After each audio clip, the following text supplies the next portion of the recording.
이제 여기서 버추얼하게 라우팅 테이블 따로 만든다고 그랬잖아요. 라우팅 테이블 보면 쇼 IP 라우트, 글로벌 라우팅 테이블이에요. 없어요. IP 라우트 VRF 해갖고 사이트 1 이렇게 하면 왕께 나와요. 사이트 왕권은 뭐겠어요, 아까? 아까 왼쪽에 보니까 왼쪽 아런 라우터에 보니까 루프백하고 뭐 패스트 하나하고 포스 하나를 VRF에다 설정해 줬잖아요. 그거 반대편 알트 라우터는 마찬가지로 루프백 하나하고 패스트 이드하고 포스 하나를 이렇게 VRF 묶어줬거든요. 후 이렇게 따로 뭐예요? 따로 라우팅 테이블과 포워딩 테이블이 따로 만들어지는 거예요. 이게 VRF야. 그러니까 하나의 라우터에다가 가상의 라우터를 만드는 거예요. 이거를 다른 말로는 파이어홀에서는 뭐라 그래요? 버추얼 컨텍스트라고 불러요. 그 다음에 넥서스 스위치도 버추얼 컨텍스트라고 불러요. 그 다음에 CRS 시스템 같은 경우는 깜빡했어요. 뭐 S 모호인데 내가 깜빡했네. 잘 생각이 안 나네. 하여튼 이렇게 돼요. 근데 중요한 건 이거예요. 자, 예를 들면 이게 VRF 그 사이트 2라는 VRF에 속한 이 IP로 글로벌 라우팅에서 되냐 안 된다는 거죠. 근데 왜? 이건 글로벌 라우팅 테이블이 없는 거니까. 도 하려면 어떻게 해야 된다?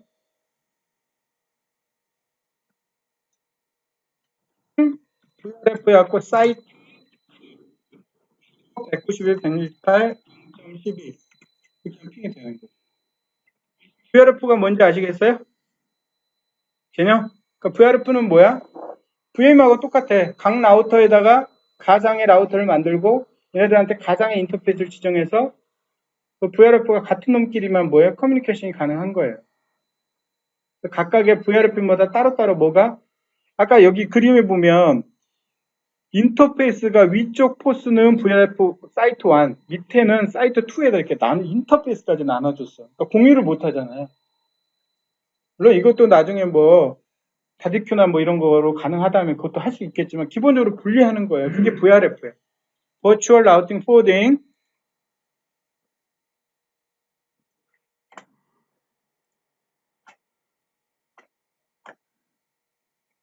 그래서 일단은 VRF를 가지고 뭐예요? 각각의 커스텀들을 구별한다.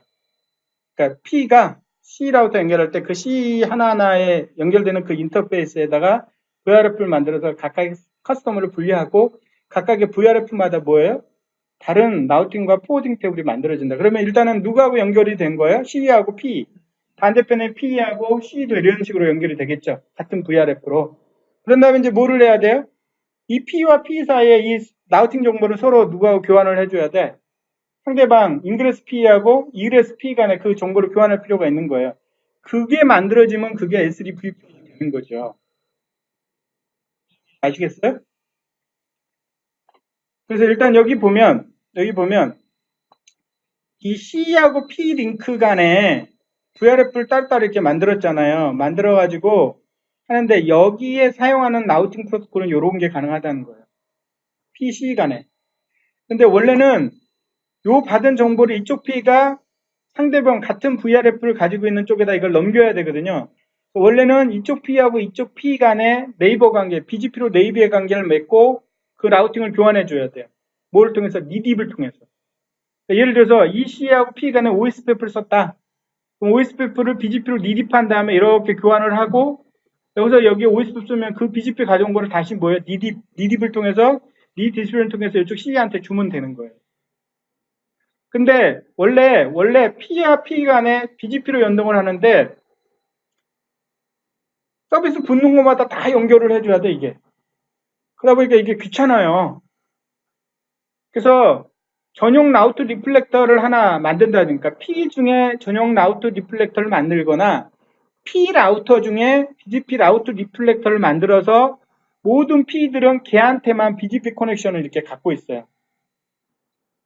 그래서 기본적으로 여기서 OSPF 쓴 게 BGP로 니딥이 돼갖고 라우터 디플렉터한테 가고 그 라우터 디플렉터가 P 그 해당하는 그 VRF에 해당하는 P로 만나서 다시 그게 니딥이 돼서 OSPF로 이렇게 나가는 형태거든요. 그러면 여기 소관에서도 각각의 그 VRF에 해당하는 그런 거를 구별해 줄 필요가 있잖아요. 그거를 VPN 버전 4라고 불러요. 그 서비스, 그 다음에 거기 관련된 컨피그레이션 이런 것들을. 그래서 S3VPN의 컨트롤 플랜 처리 절차를 보면 일단 가입자를 유일하게 구별하기 위해서 라우트 디스팅귀셔라는 게 필요하다. RD. 절대 라우터 디스팅귀셔가 아니에요. 라우트. 그러니까 커스터머의 C 라우터에서 들어온 라우트를 받아가지고 DGP로 니딥해서 넣을 때 A라는 가입자, B라는 가입자에 섞이잖아요. 그러니까 이걸 뭔가 구별할 필요가 있거든요. 그래서 라우트 디스팅귀시라는 걸 준다. 그래서 대부분은 뭐냐면 가장 좋은 방법은 그 P 라우터에 보면 그 가입자를 위한 그 룩백 주소가 있어요. 그 룩백 주소에다가 가입자 서비스 번호를 주는 게 좋아요. 그래서 이 RD에다가 그 IP 버전4 프레픽스가 이렇게 섞여지면 VPN 프레픽스보다도 IP 버전4 프레픽스가 섞여지면 그거를 뭐라고 불리냐면 VPN 버전4 어드레스라고 그래요.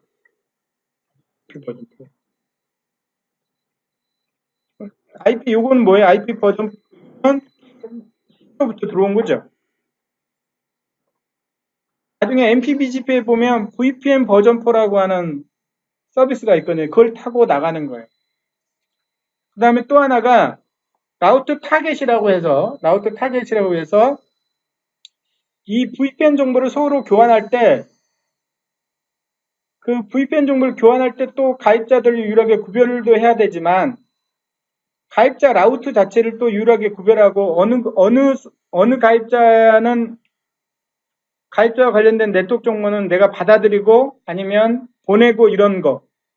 그러니까 VPN 버전4 라우트들을 임포트하고 엑스포트하는, 그럼 임포트 엑스포트 한다는 거는 그 정보를 내가 받아들이면 그걸로 내가 갈 수 있다는 얘기거든요. 그래서 그 가입자들의 그 누구하고 그 VPN 버전4 라우터, 그러니까 VPN 버전4는 위에 보면 RD하고 IP 버전4 섞인 거잖아요. 누가고 이걸 교환할 건가? 이걸 정하는 거를 갖다 라우트 타겟이라고 불러요. 그래서 대부분 같은 VPN끼리는 라우트 타겟 번호가 임포트 엑스포트가 같아요. 요거는 대부분 그 서비스 프로바이드 에이스 넘버에다 가입자 서비스 번호를 이렇게 붙이는 방식으로. 그래서 이게 MPIBGP의 VPN 버전4를 타고 이게 넘어갑니다.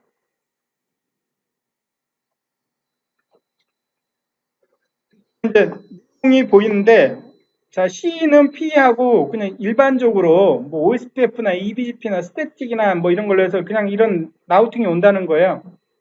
이런 네트워크 정보가 와요. 그럼 P가 VRF라는 각을 설정을 했잖아요. 그 이름도 있고, RD를 갖다 붙이고, 이 RD 붙인 거, 요 RD에다가 요 16.1, 요게 바로 뭐예요? VPN 버전4 어드레스래요. 그 다음에 이거를 어느 타겟들하고, 어느 VPN들하고 서로 교환할 거냐. 그래서, 임포트 라우트 타겟이라고 이런 게 있어요. 그래서 이 P가 뭐 여기 EBGP로 들어오거나 OSPF로 들어오거나 그러면 이거를 다시 BGP로 니딥을 해서, 그러니까 여기 간에 이제 MPBGP 그 네이버십이 맺어지거든요. 그걸 니딥을 해가지고 이런 메시지를 보내요.